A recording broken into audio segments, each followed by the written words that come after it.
What up, After Effects? Back one more again with another episode. This is part 4 of the installment of No Holds Bars. Got a couple things I want to get off my mind today, so I'm about to just jump and dive right on to it because I don't think I covered everything on part 2. So I'm going to kick this off like this. Number 1, let's talk about family. Family. Well, first things first.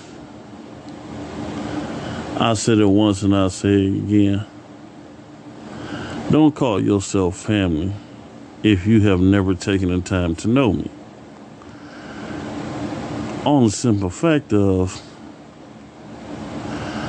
in order to be on the same page or to have a relationship with somebody, you have to talk to them. You have to show them that they're important. Number 2, why I received some backlash about that, a lot of folks don't understand what I mean, so I'm going to take my time, explain it slowly, and I'm going to dive into it.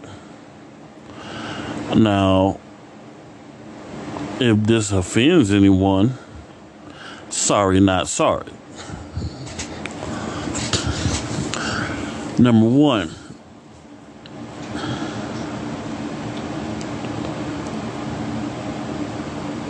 when two people are related,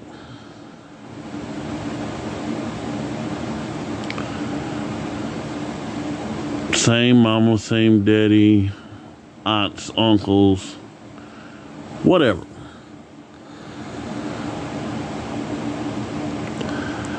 how do you call yourself publicly humiliating me by saying whatever you want to me?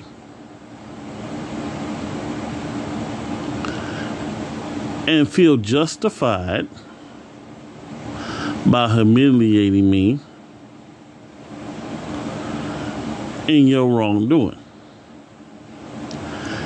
and expect there will be no consequences.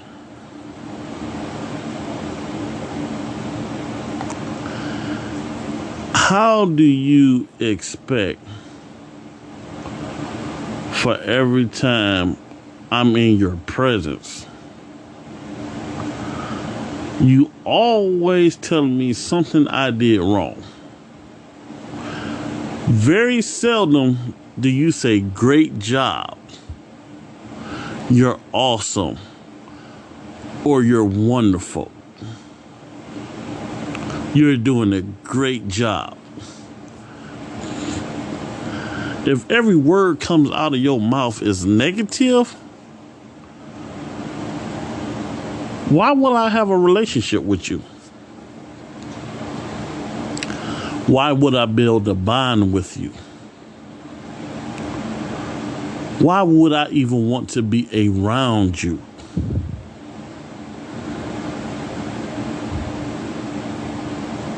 Come again? You say, you wrong for how you feel.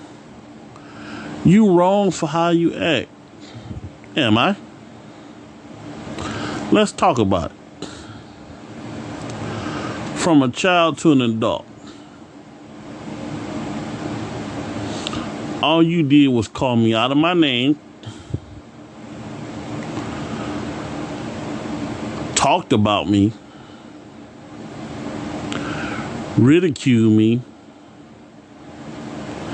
cuss me out, neglected me, talk about me behind my back, insulted me to my face, But when we get around everybody else,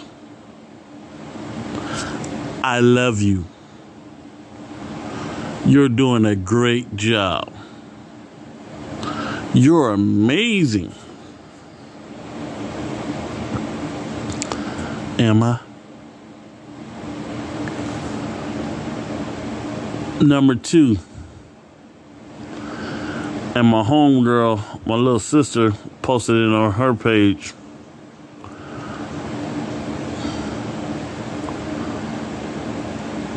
Everyone is not rooting for you to succeed.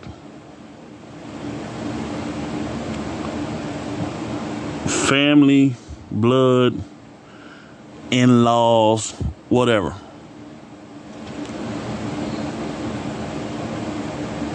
I don't want to be around you.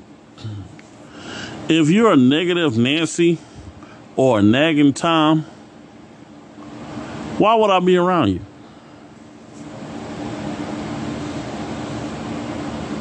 What benefit do I have for being around you? Not one.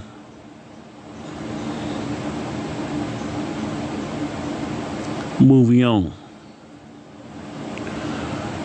The second thing I want to talk about. You knew it was coming. The word in-laws.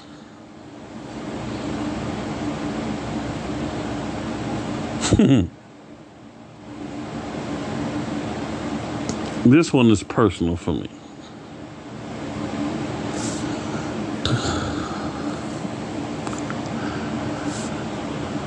I don't care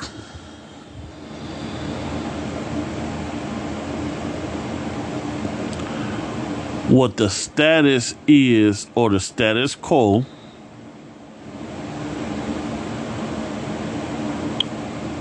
of who that individual is connected to.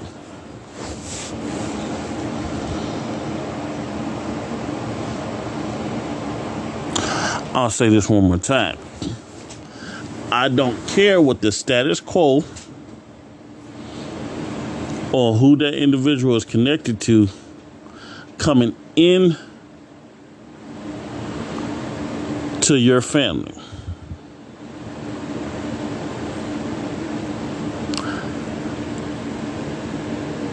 No matter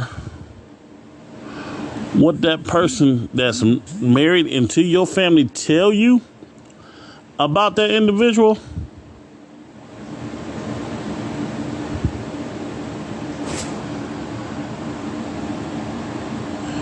have a mindset for yourself. Who do you think you are? I don't care what your position is in the family. Can't nobody tell you about me better than me. You say that's not the case. Are you sure about that?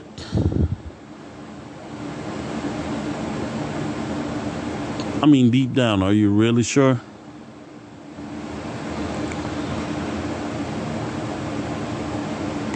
Because from my point of view, every time I'm around you, I'm either doing something you dislike or you reminding me how much of in-law that I am. I don't need you to remind me of my position. Because let's just take a scenario and be honest. The kind of guy I am, half of the family functions, if I was put in such position,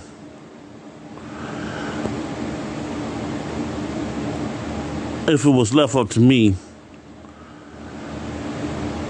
I wouldn't be involved per se. The only way I would show up to a lot of the family functions is if I would have to be convinced by the one that I'm involved with.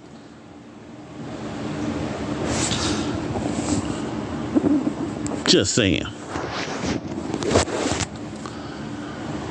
Next order of business.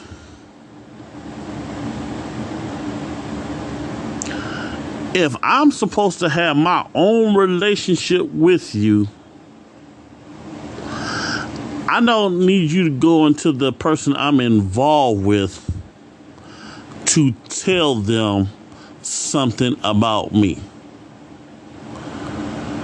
You grown, I grown. You got a problem with something I do? Come talk to me about it.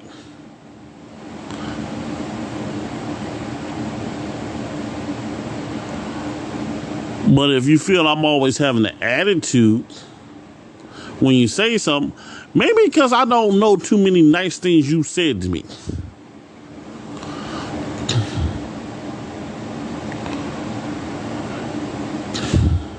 The number one fight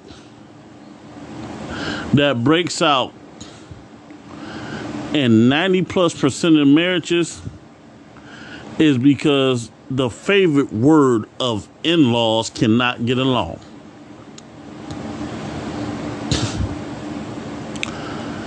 I hate the word in-law, but I also see at the same time, which is conjunction,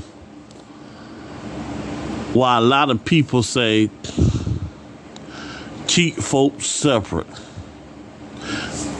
Old folks used to say treat her with a long-handled spoon.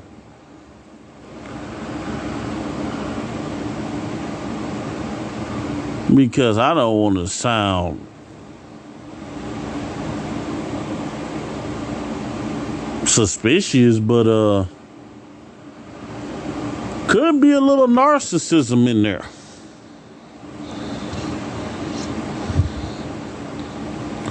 Just saying.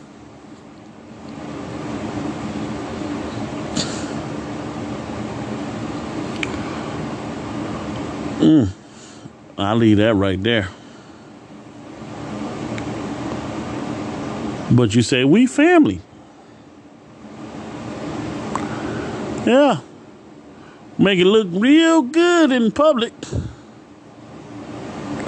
Looks beautiful. But behind closed doors, or in them rooms where can't nobody see or hear, we know the truth.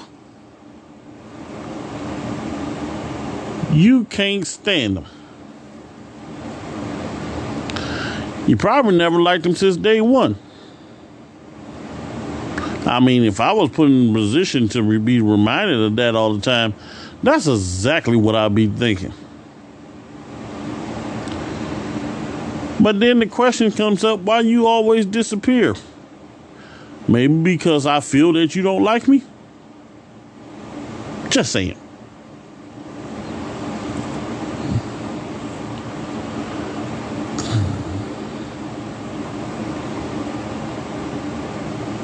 But you say, I love you. I by no means am perfect. Matter of fact, I'm probably worse than Thomas, Doubting Thomas. My faith disappeared more than a prostitute on 55th and Prospect.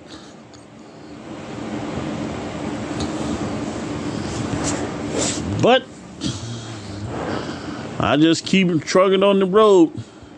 I figure at some point something got to give for me somehow. While we are on this subject of this demonic word called in-laws, I'm getting ready to make this real personal. Very, very personal. For After Effects family and crew and fans. The last month and a half to 2 months. CJ, aka King Solomon Jr., was reverted back to a deep, dark depression.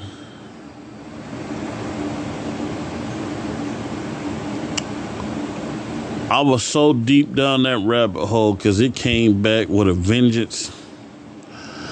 I was 2 seconds away from thinking about committing suicide all over again.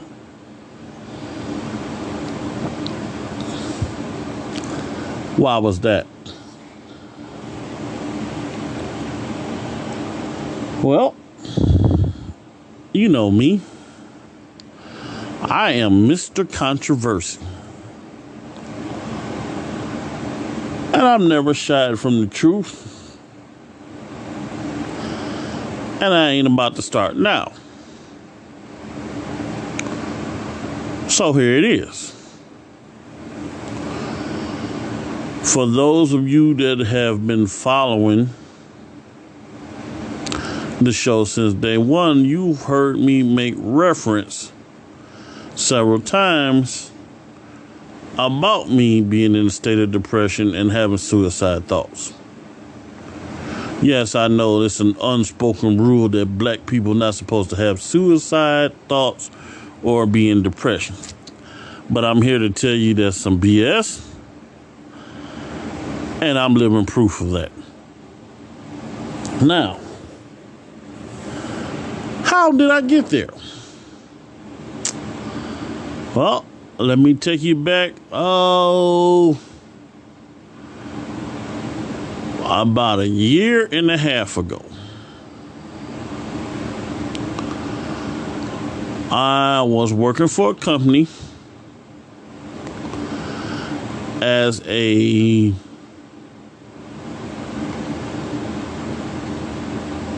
guess you can basically call them CNAs. Basically people, we help out, pass medicine. Once we train, help the elder generation, do their day-to-day activities, whether it's washing, feeding, or taking them to their appointments. Well, as you know, I caught COVID and pneumonia.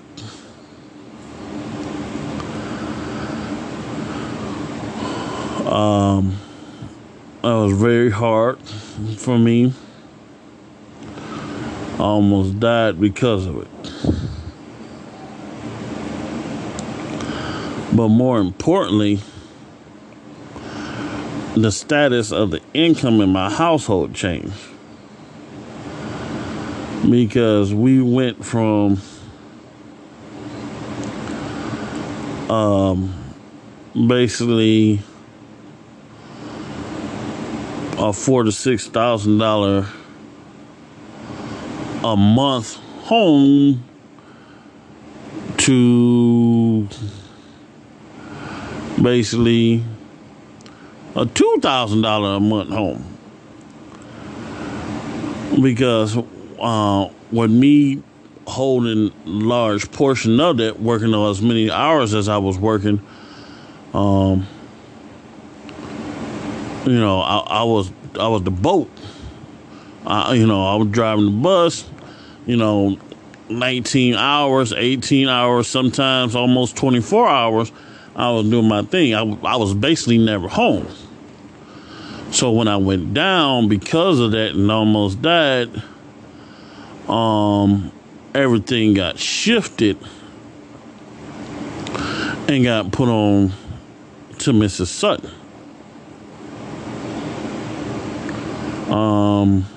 I had to go through rehab,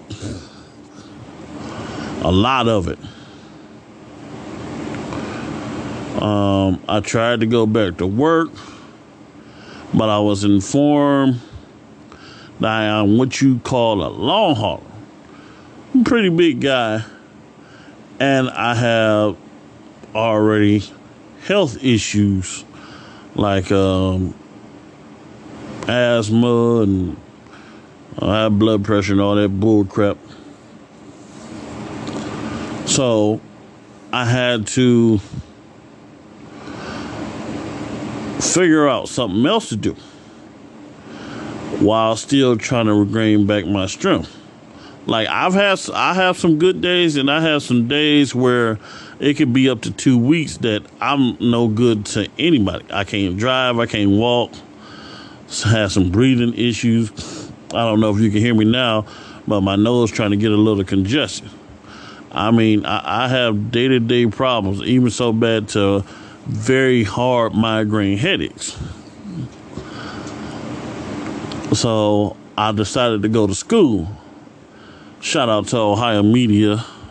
Thank you guys for training me to be an audio engineer.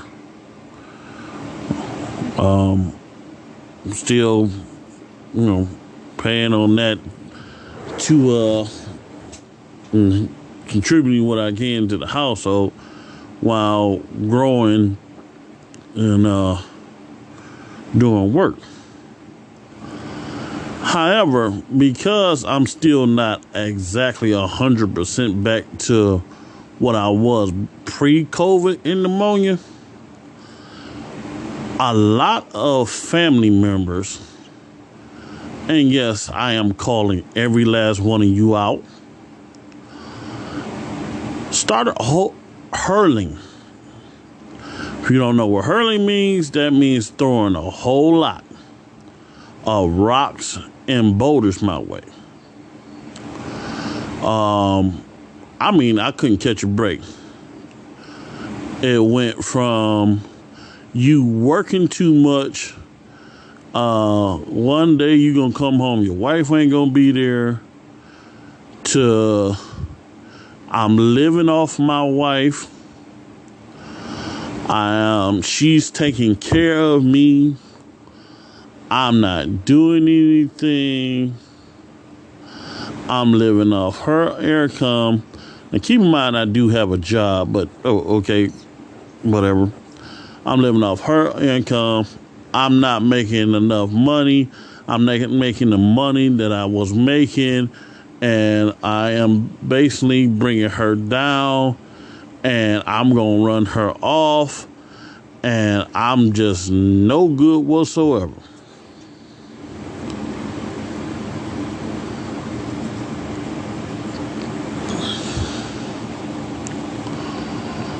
Now, for any average guy that would have took a hit like that, going from making from $2,000 every 2 weeks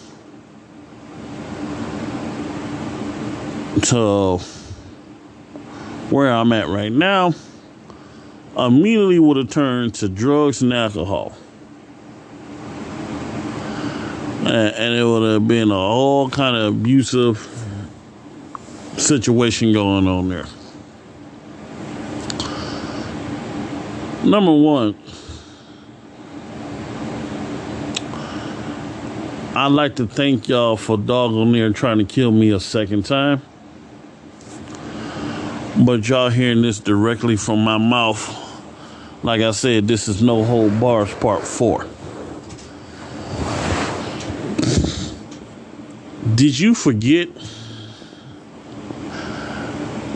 that before we move into the house we're at now, all the other bull crap that y'all were saying about me, my wife has not one but working on her second degree. And this time next year, she will have her bachelor's. And working at one of the top 10 hospitals in this country. No thanks to none of y'all. God first and her husband second. Number two, since I've been in this family,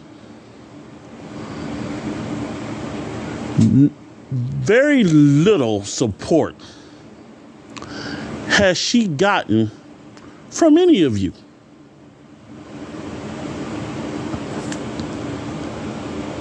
I could go a little deeper, but I ain't. Number 3, I've kept her in a stable home, her and my grandmother, since the day I said I do to her. I told her her feet would never touch the ground, and she's been walking on clouds ever since. Now, I might not be the most handsome guy in the world, but that girl is balling.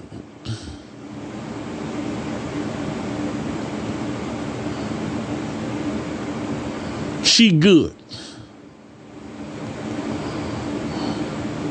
If she needs something, I'm going to figure out how to get it.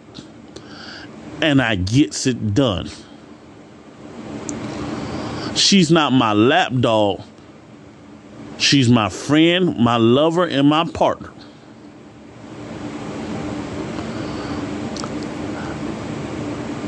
Next up, not now, nor have I ever laid off another woman's money, prestige, or home.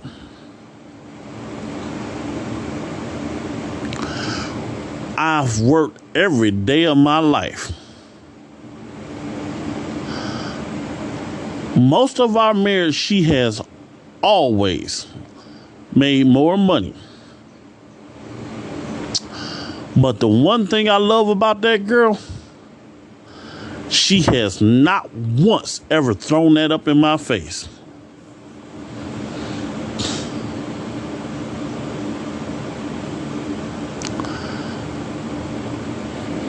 Very simple country girl. And I love her to death. That's the one that God made for me.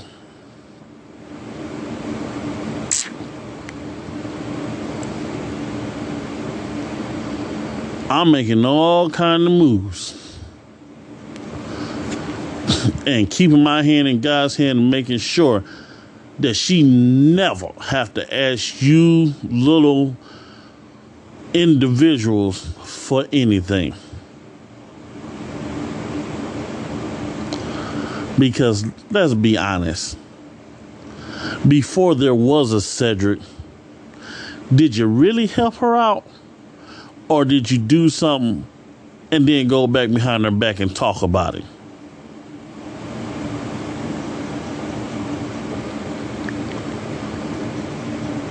Furthermore, ever since being with me, she's had something to ride in.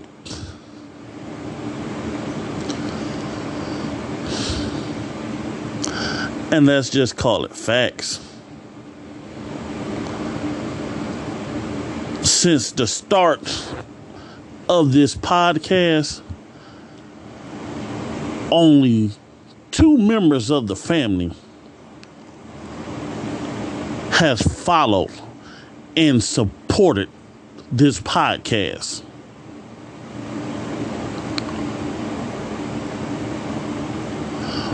But the one person that stands alone with her and her fiance, that stood alone, that's been there through thick and thin, big shout out to Grown Man and Superman's daddy.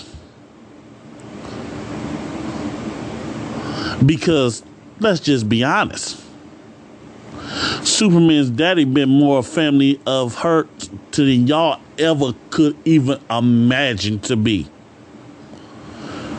You're a poor excuse. You realize you almost truly had me in a state of deep, dark depression.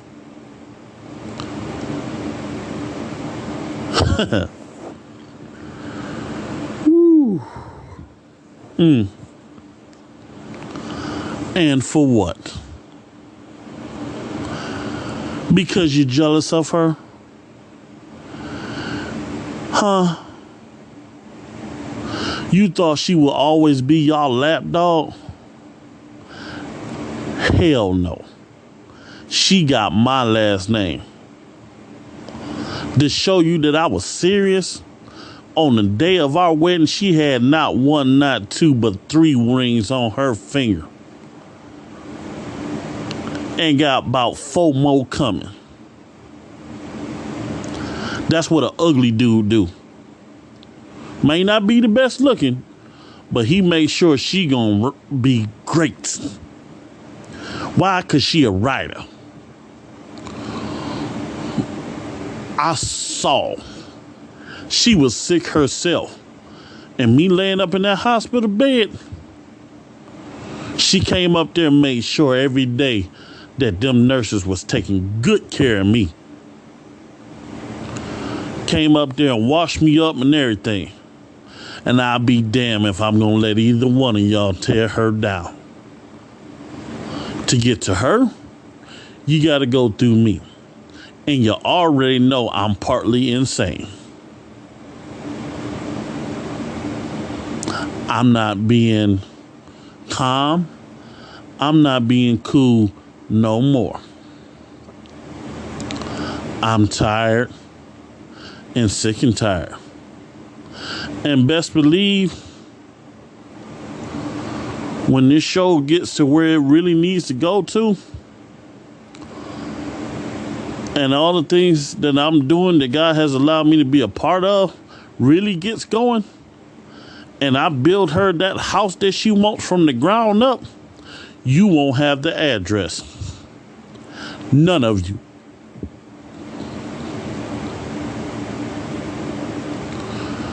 You want to take shots at me knowing the situation and things that I've been through, but you doing worse. Throw shots at me all day. I don't care. I can take it. Matter of fact, I like it when you don't like me. It turns me on, to be a matter of fact.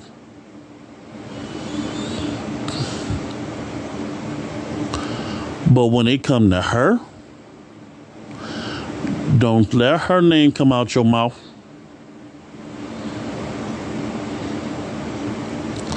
You heard of the stories. The ones that talk is the ones you don't need to watch out for. As long as I'm talking, you don't have to worry. It's when I stop talking that you need to be scared.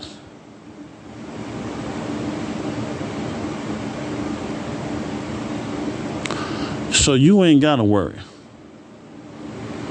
You can call her if you do decide to listen to this, talking about what support you're going to withdraw from. Feel free. Because mark my words, the day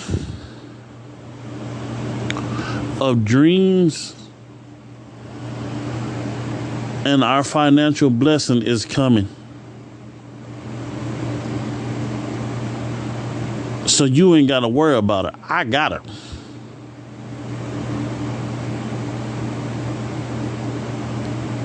I want you to take a long look at where she is right now. Because when it's all said and done, and we sign our name on that house, remember that you thought she will always be your lapdog. Remember you thought she will always be your punching bag. I've heard her, even before I said I do, used to ask y'all for help.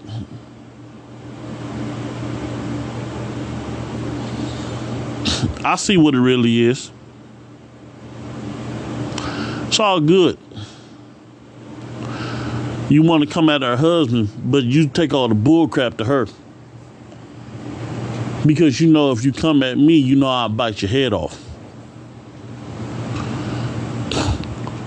As far as I'm concerned, you ain't family no way. I don't need you. She might. I don't. Last time I checked, only persons I need is Superman's daddy and grown man. Because let's be honest, They are my family. They've been there. Yeah, me and Grown Man done had a few bouts.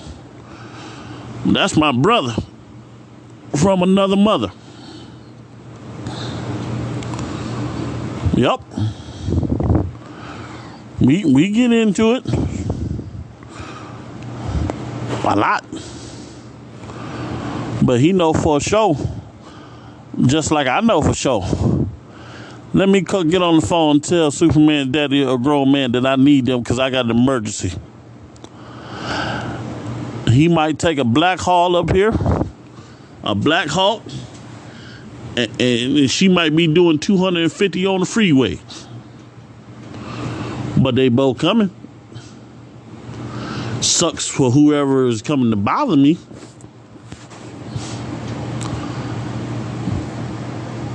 I'm not saying that I was standing in their way, and I probably would actually help. They're the two oldest. And here's the crazy. I'm the middle of the bunch. They're worse than I am. Pick your poison. But we know what it is. I see what you do. Oh, we love you. You do? I have the fighting claw for every bit I got. You don't think I don't hear the conversations going on behind my back? Because you trying to make other folks look good? Oops.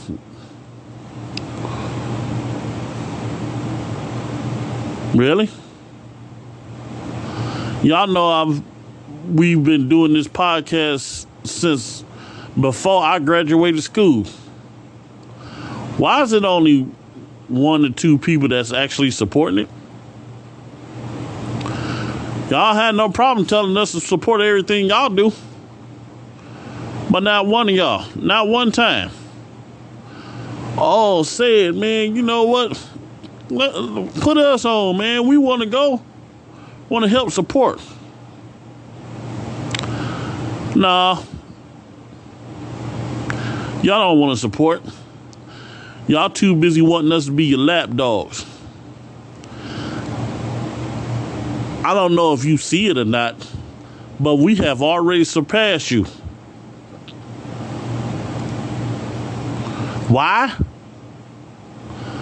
Because we know who's standing in our corner. Because we counted. And when we counted on both of our hands, I think the number we came up with was either 5 or 7. That is collectively. Out of 200 to 300 people, 7 people support us. Now, I don't usually do no cussing, but that's an embarrassment.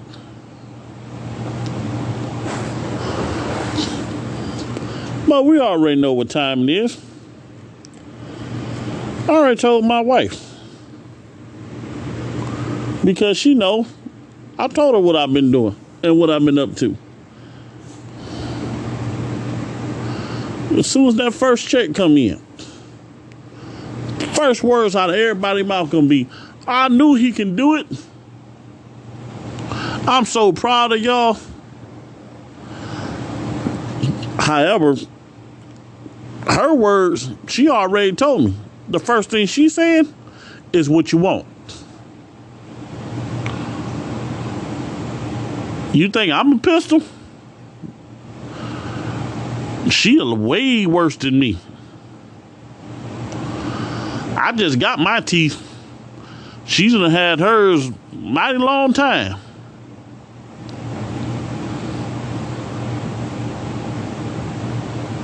A mighty long time.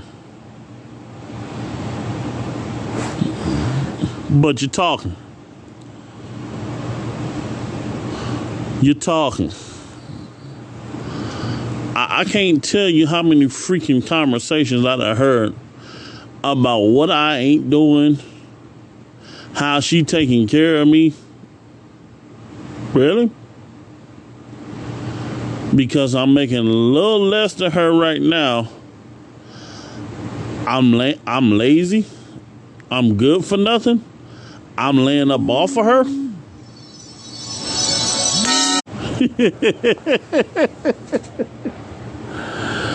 Oh, y'all funny. Y'all so funny, man.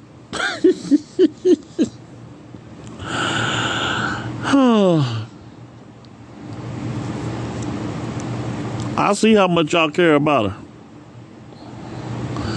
Because while we at it, I'm just gonna go ahead and put this little nut bug out here. Since I'm already mad. I saw what really happened. Last year, when she graduated, because technically she graduated before I did, we all were supposed to take a trip to Colorado. Couple of friends, couple of family members. Oh, but as it got closer, oh, them sobs. Them sobs. One by one started pulling out. People getting in arguments, fights, making their own plans. Whew.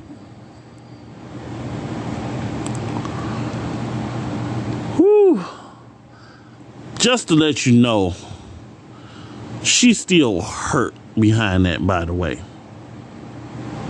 If you care. Which I know you don't.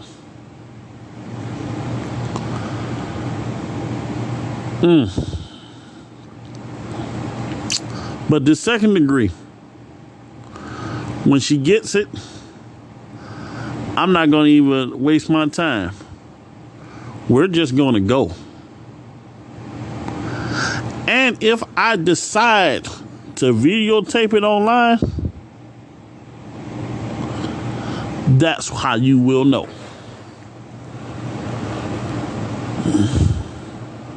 You're disrespectful. And it's time that somebody put y'all in your place. Yeah, I know. I'm just the in-law. But I'm a monster. Because for the first time in my life, I got somebody ready to ride or die for me. And you best believe I'm going to ride or die for them.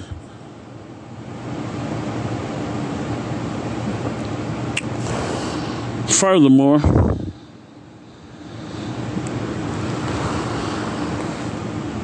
I'm not going to take up too much time because I got a lot of stuff to do today and a lot of topics to talk about.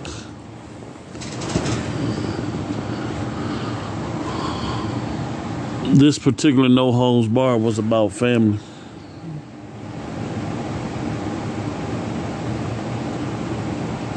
Blood makes you kin. Relationships make you family.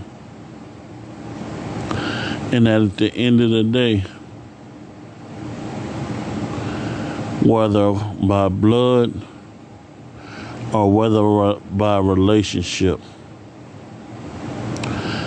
you have the right to choose whether you want to be family or not. Is you is or is you ain't. But what I won't do is continue to beg and fight for a relationship with you. Not now, not ever. I don't care about you hating me. I don't even care about you disliking me.